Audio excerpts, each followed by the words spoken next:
बर्तमान देखु कालिया योजना को नहीं बहुत बड़ा गोटे अपडेट सामना को आछि। जो मैंने कालिया योजनार टंका पाउछन्ति ता सहित जो मैंने आगरू कालिया योजनार टंका पाउथिले सेमानक पई गोटे बहुत बड़ा अपडेट होछि। से खूब शीघ्र कालिया योजनार 2000 टंका पाइबाक जाउछन्ति। तेबे आपण माने कालिया योजनार 2000 टंका केबे पाई परिबे एवं एने कोन अपडेट होछि एई वीडियो माध्यम रे पूरा डिटेल जानि परिबे। सेतिपाई वीडियोटी को शेष पर्यंत देखंतु। ता पूर्व वीडियो को गोटे लाइक कर दिंतु एवं जो मैंने चैनल को नुआ आसथिबे चैनल को सब्सक्राइब करी पाखर थिबा बेल आइकन को क्लिक करके ऑल नोटिफिकेशन ऑन कर दिंतु। आपण माने समस्ते जानिचंती जे कालिया योजना को नहीं ओडिसा रे गोटे न्यूज भाइराल होबार लागिछि। जहाँकि कहा जाउछि जे ओडिसा रे जेहेतु नुआ सरकार आछंती जहाँकि कालिया योजना अधीन जो लाभ मिलुथिला से योजना टंका आउ चाषी मैंने पाई परिबे नाही।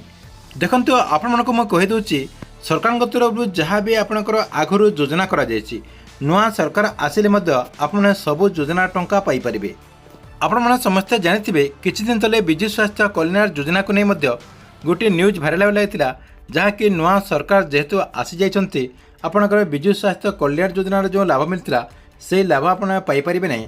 या सहित किछि हॉस्पिटल मध्य जहाँकि रोगी मानकु विजु स्वास्थ्य कल्याण योजनार सेवा देबा पई मना मध्य करछन्ती। एबे किंतु जहाँकि सरकार तरफ विजु स्वास्थ्य कल्याण योजना आगरू आपणकर जेमती थिला सेमती चलिबे बोली आपणकर जो मुख्य शासन सचिव प्रदीप कुमार जेना आपणकर घोषणा करछन्ती। जो हॉस्पिटल जदि विजु स्वास्थ्य कल्याण योजना रे लोक मानकु सेवा देबा पई कोनोसी त्रुटि करे ताले तांको पई गुटे हेल्पलाइन नंबर रखाइछि जहाँकि 104 को आपने कॉल करके सेही हॉस्पिटल ना रे अभियोग मध्य करि परिबे। एबे किंतु प्रश्न उठुछि आपण माने जो कालिया योजना रे जो लाभ पाउछन्ती सेही कालिया योजना अधीन रे जहाँकि नुआ सरकार आसीगला परे परे आपण माने एई योजना अधीन टंका पाई परिबे कि नाही। देखंतु आगरू आपण जेमती कालिया योजना अधीन रे टंका पाउथिले सेमती आपण टंका पाई परिबे।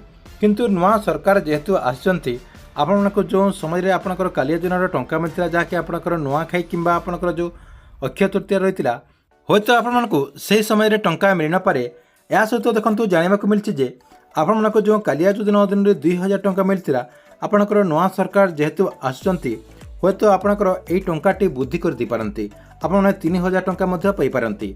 या सहित गणमाध्यम रे आउ गुटे न्यूज भाइराल होबार लागिछि जहाँकि आपण खूब शीघ्र कालिया योजना अधीन रे 2000 टंका पाइबाक जाउछन्ती जहाँकि नुआ सरकार आसीगला परे परे आपणकर जून 10 तारिख रे नुआ मुख्यमंत्री आपणकर शपथ ग्रहण करिवे। नुआ मुख्यमंत्री शपथ ग्रहण कला परे परे आपण माने कालिया योजना अधीन रे जेमती आपण आगरू लाभ पाउथिले सेमती आपण खूब शीघ्र आपणकर नेक्स्ट इंस्टॉलमेंट पाई परिबे बोली सूचना रहिछि। ठीक अछि एथिला आपणक पई कालिया योजना कोने गुटे बहुत बड़ा अपडेट। आपण मानक वीडियो केमति लागिला कमेंट बॉक्स रे नीचे गुटे कमेंट करंतु एवं गवर्नमेंट जे कोनोसी नुआ योजनार अपडेट आपण सर्वप्रथम देखबाक चाहूतिले एई चैनल टी को आपण रेगुलर देखुतांतु।